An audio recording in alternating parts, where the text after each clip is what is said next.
बांग्लादेश में अल्पसंख्यकों पर अत्याचार है कि रुकने का नाम नहीं ले रहा है और यूनुस सरकार की तरफ से अब पुनीता एक और कदम ऐसा उठा दिया गया है जिसकी वजह से ये साफ सीधे तौर पर लग रहा है कि यूनुस सुधरने वाले नहीं है। बिल्कुल, देखिए, जब से बांग्लादेश में सत्ता परिवर्तन हुआ है, मोहम्मद यूनुस के हाथ में बांग्लादेश की कमान गई है, तब से एक के बाद एक ऐसे फरमान ले रहे हैं जिससे लग रहा है कि बांग्लादेश भारत से दूरी बना रहा है। दरअसल अब एक और फरमान सुनाया गया है बांग्लादेश सरकार की तरफ से, जिसमें जो 50 जज भारत में ट्रेनिंग के लिए आने वाले थे, अब उन्हें रोक दिया गया है। पूरी खबर क्या है, रिपोर्ट के साथ दिखाते हैं।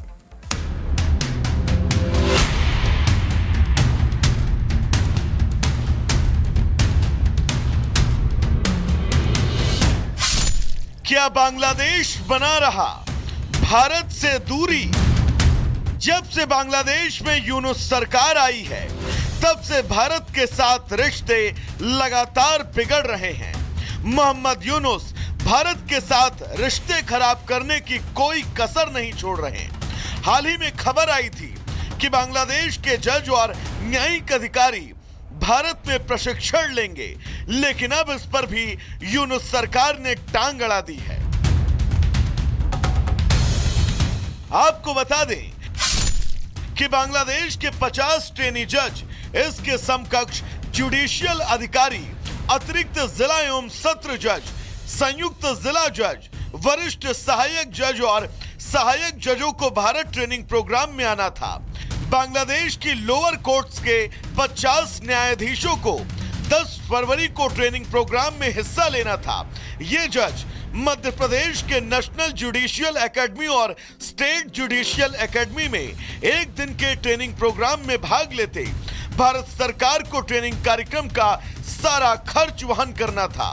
जजों की ट्रेनिंग को लेकर शेख हसीना ने 2017 में भारत के साथ समझौता किया था, लेकिन बांग्लादेश की कट्टरपंथी यूनुस सरकार अपने ही पैर पर कुल्हाड़ी मारने पर आमादा है। यूनुस सरकार ने इस कार्यक्रम को रद्द कर भारत विरोधी होने का एक और सबूत दे दिया।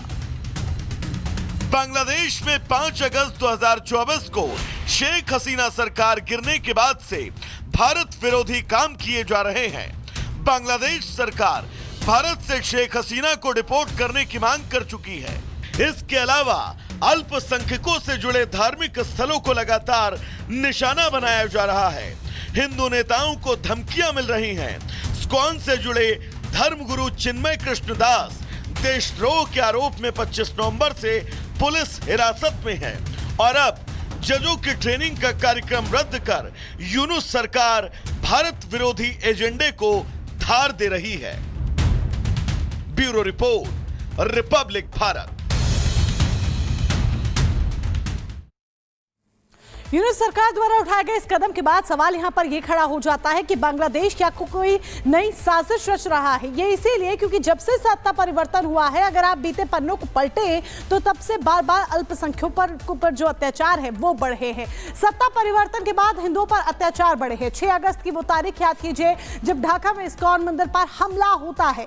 12 अगस्त को मेहरपुर में इस्कॉन मंदिर पर हमला किया जाता है। एक के बाद एक इस्कॉन मंदिर पर अटैक होते हैं। 3 अक्टूबर की वो तारीख जब कोमिला जिले में दुर्गा प्रतिमा पर हमला किया जाता है। यह 3 अक्टूबर को घटनाक्रम हमारे सामने आता है। उसके बाद 11 अक्टूबर की तारीख जब चटगांव के दुर्गा पूजा मंडप में उपद्रव होता है, उसकी तस्वीरें हमारे सामने आती हैं। 11 अक्टूबर को ही सतखिरा के यशोश्वरी काली मंदिर से मुकुट चुरा लिया जाता है, मुकुट चोरी होता है। 12 अक्टूबर को ढाका के तांती बाजार में पूजा मंडप पर हमला होता है। 29 नवंबर को चटगांव के 3 हिंदू मंदिरों पर एक साथ अटैक किया जाता है। 7 दिसंबर को ढाका के इस्कॉन नमहट्टा सेंटर पर हमला किया जाता है। इसके बाद भी घटनाएं रुकने का नाम नहीं ले रही है। लगातार एक के बाद एक तरह की घटनाएं सामने आती हैं, चाहे सरकारी नौकरियों से हिंदुओं को बाहर करना हो या फिर अब ये देखिए जजों को भारत ट्रेनिंग आने से रोकना ही क्यों ना हो। बांग्लादेश के बाद अब बात बंगाल की कर लेते हैं। अब देखिए, बंगाल की सियासी सरजमी पर आपने बड़े से बड़े नेताओं को सुना भी होगा, उन्हें देखा भी होगा और आपने ये भी देखा होगा कि जो सीनियर नेता है, जूनियर नेताओं की तारीफ आपने उनके मुंह से सुनी होगी सीनियर नेताओं के लिए। लेकिन अब टीएमसी के किस ऐसे नेता हैं जिन्होंने ममता बनर्जी के लिए तारीफ तो की, लेकिन तारीफ करते हुए उन्होंने ममता बनर्जी की तुलना जो है सुभाष चंद्र बोस से कर दी है। इसके बाद क्या हुआ, रिपोर्ट के जरिए आपको दिखाते हैं।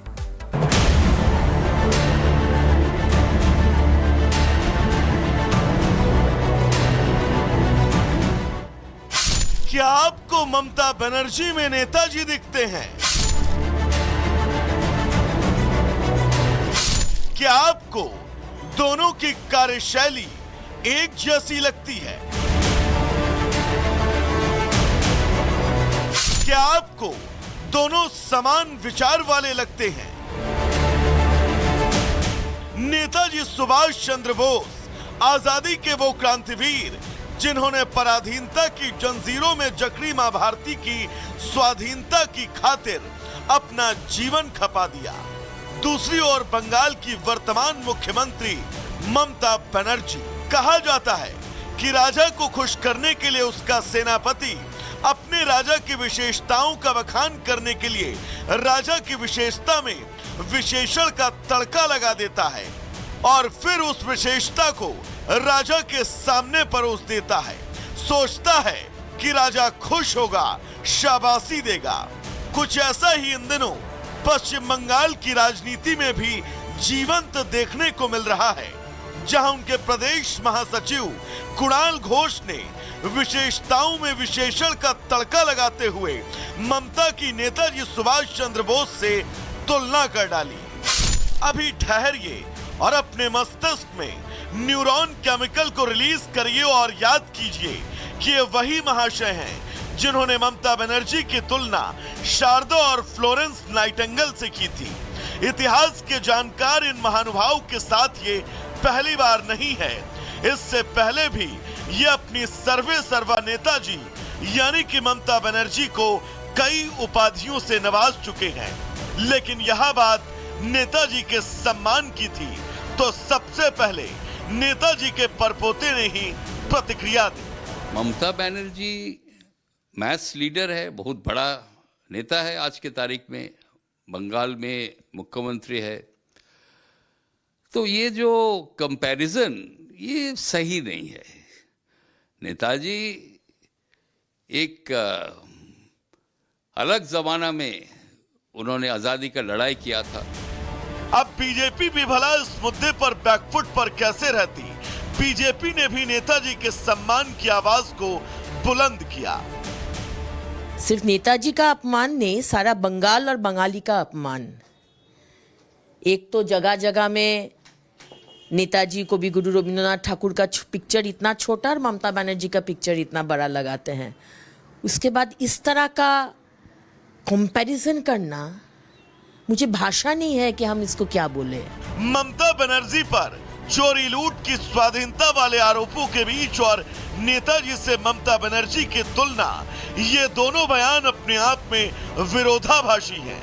सवाल तब और गहरे हो जाते हैं जब बंगला की ही धरती से जन्मे देश के सच्चे सपूत की तुलनाएं होने लगे। खैर, राजनीति में राजा की चटुकारिता को सर्वोपरि रखने वालों से भला आप उम्मीद ही क्या रख सकते हैं? और जब बिना कुछ किए नाउम्मीदी का सूरज उदय होता है तो ऐसी तुलनाओं को भी वहां पर जगह मिल जाती है। Bureau report.